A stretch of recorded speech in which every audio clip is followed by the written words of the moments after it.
You know, between now and 2050, the world's population is projected to grow even further to 9 billion, which means we have to improve the productivity of agriculture more than 60% just to keep up with where we currently are in an already hungry world. That's one big change that I think you know about, but I just wanted to remind us of. The next is that the climate is changing. I trained as a chemist as an undergraduate. There's folks who disagree with this point, but frankly, not in the scientific community. As the lowest mean elevation state in America, our governor and many in the public sector in the United States, in Delaware, have led the way for the United States by already mapping out how climate change will impact our state, and it's striking. It won't happen this year or next year. It won't be as obvious as places that were always dry are now suddenly wet, but it is slowly and inexorably changing everything about agriculture in our state, about what sort of pests there are, what sort of weeds there are, what sort of timing there is for when certain crops come, and what makes sense for us to be growing in the long term, in the future. These changes will hit Africa particularly hard, and they will hit the hungry parts of our world hardest. The United States has the most productive agriculture sector on Earth, and we can and should help show the rest of the world how to not just survive but thrive in the face of climate change. But there is a lot of work to be done. Remember the Dust Bowl of generations ago and the critical role that Ag Extension played in helping America's farmers, America's family farmers at that point, deal with the challenges of the Dust Bowl. We are facing an even greater change going forward as our global climate changes in unpredictable and as yet not fully known ways. Last, something I was stunned to see when I was in Kenya, but that has accelerated, is the urbanization of the world's population. In the United States, most of our rural areas continue to lose population, and in the rest of the world that is accelerating at an even greater pace. In 1950, a third of the world's population lived in cities. Today it is half. By 2050, it will be 2/3.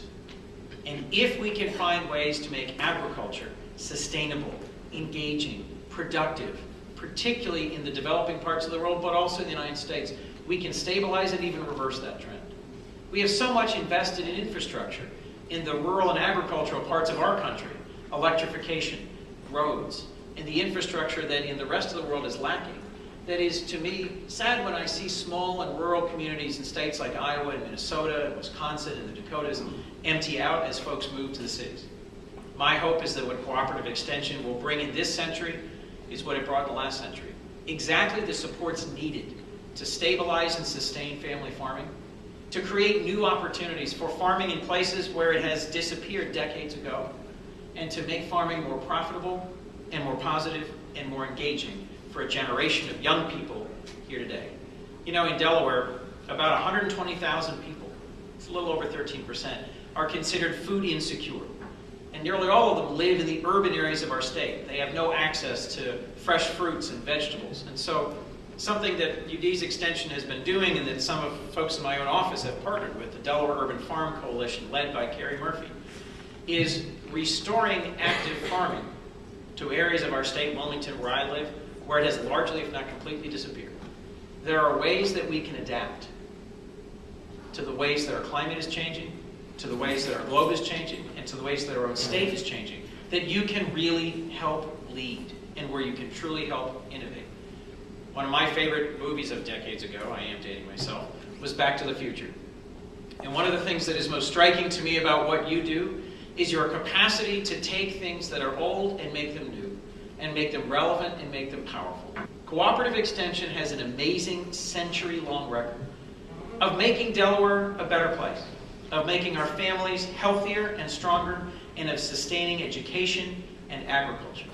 Think about the challenges we have together in the century we're in the years to come.